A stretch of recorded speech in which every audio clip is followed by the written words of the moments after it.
নমস্কার, সবাইকে বং হেসেলে সাদর আমন্ত্রণ। আজ আমি ডালের বড়া দিয়ে চাল কুমড়ো ছেচকি রান্না করেছি। এই রান্নাটা গরম ভাতে খুব ভালো লাগে, এছাড়া রুটি পরোটার সাথেও খাওয়া যায়। গরমকালে এরকম মশলা ছাড়া রান্না খেলে শরীরের জন্য খুবই উপকারী। আপনারা এইভাবে রান্না করে খাবেন, খুব ভালো লাগবে। এখন আমি আপনাদের দেখাবো কিভাবে আমি এই রান্নাটা করলাম। রান্নাটা করবার জন্য আমি প্রথমে দেখুন একটা বাজার থেকে আনা কচি চাল কুমড়ো, মিডিয়াম সাইজের চাল কুমড়োটা ভালো করে ধুয়ে নিয়েছি। চাল কুমড়োটার খোসা ছাড়িয়ে দেখুন এই গ্রেটারটা দিয়ে আমি চাল কুমড়োটা গ্রেট করে নেব। চাল কুমড়োটা গ্রেট করে নিয়েছি। এবার দেখুন 100 গ্রাম ছোলার ডাল আমি রাতে ভিজিয়ে রেখেছিলাম, সেটা আমি মিক্সিতে বেটে নিয়েছি। এই ছোলার ডাল বাটাটার মধ্যে আমি পরিমাণ মতো লবণ দিলাম আর একটু গুঁড়ো হলুদ। এই ডাল বাটার মধ্যে কিন্তু আমি 3-4টে কাঁচা লঙ্কা একবারে মিক্সির মধ্যে দিয়ে ঝালটা করে দিয়েছি। এই হলুদ আর লবণ দিয়ে আমি ডাল বাটাটা মেখে বড়া ভেজে নেব, কারণ আমি চাল কুমড়োর ছেচকিতে আমি এই ডালের বড়া দেব। রান্নার শুরুতেই আমি ডালের বড়াগুলো আগে ভেজে নেব, সেই জন্য আমি গ্যাসের উপর মিডিয়াম ফ্লেমে একটা কড়াইতে পরিমাণ মতো সরষের তেল দিয়েছি।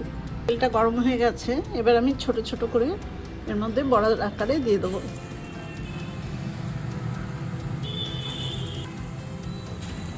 এত কটা বড়া আমি একসাথে ভাজবো। দেখুন একটা সাইড প্রায় হয়ে গেছে, একটু উল্টে দিচ্ছি।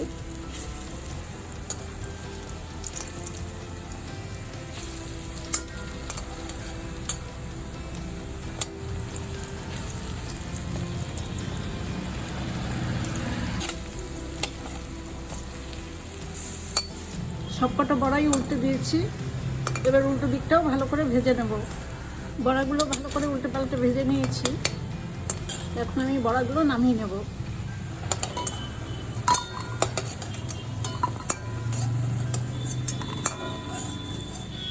বড়াগুলো ভেজে তুলে নেওয়ার পর আমি কড়াইতে আরও 1 চামচ সরষের তেল দিয়ে দিয়েছি।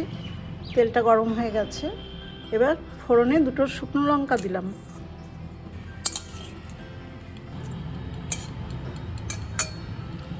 লঙ্কাটা ভেজে নিয়েছি।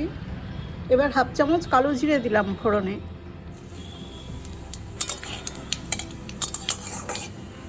লো টু মিডিয়াম আছে ফোড়নটা ভেজে নিলাম। এবার আমার গ্রেট করে রাখা চাল কুমড়োটা দিয়ে দেবো, আর মাঝখান দিয়ে ছিঁড়ে নেওয়া 4-5টা কাঁচা লঙ্কাও দিলাম।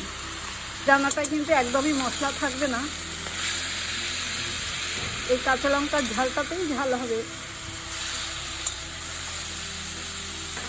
ফ্লেমটাকে আমি কিন্তু এখন মিডিয়াম টু হাই করে দিয়েছি, কারণ চাল কুমড়ো থেকে নাহলে অনেকটা জল বেরিয়ে আসবে। এখন চাল কুমড়োটা আমি একটু সাঁতলে নেব।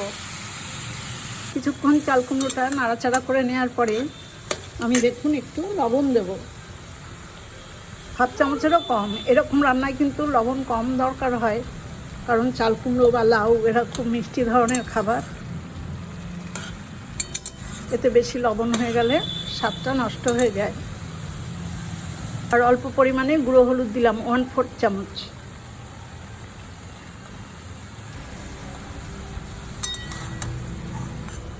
ভালো করে লবণ আর হলুদটা মিশিয়ে দিলাম। এবার আমার ভেজে রাখা বড়াগুলোও দিয়ে দেবো, কারণ বড়া আর পরে দিলে বড়াটা সেদ্ধ হবে না, শুকনো থেকে যাবে। চাল কুমড়োর থেকে এবার যেই জলটা বেরোবে সেই জলেই বড়াটা সেদ্ধ হয়ে যাবে। একদমই মশলা ছাড়া রান্না। এই গরমে এখন এরকম রান্নাই খাওয়া দরকার। নাড়াচাড়া করতে জলটা প্রায় টেনে যাচ্ছে। এবার আমি 1/2 চামচ চিনি দেবো। নিরামিষ তরকারিতে একটু চিনি না দিলে একটু টেস্ট হয় না।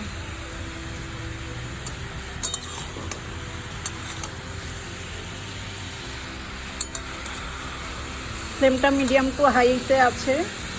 চাল কুমড়ো কিন্তু বেশি সেদ্ধ করলে টক টক হয়ে যায়, টেস্টটা খারাপ হয়ে যায়। মিডিয়াম টু হাই ফ্লেমে চাল কুমড়োটা একটু ভাজা ভাজা করে নিলাম। আমার রান্নাটা একদমই হয়ে গেছে। এটা চাল কুমড়ো ছেচকি হলো বড়া দিয়ে। এবার গ্যাসের ফ্লেমটা অফ করে আমি একটা প্লেটে রান্নাটা সার্ভ করে দেবো। এই থেকে নামিয়ে একটা প্লেটে সার্ভ করে দিয়েছি ডালের বড়া দিয়ে চাল কুমড়ো ছেচকি। এই গরমে এরকম হালকা রান্না করে খান, শরীর ভালো থাকবে। গরম ভাতে এই রান্নাটা খুব ভালো লাগে।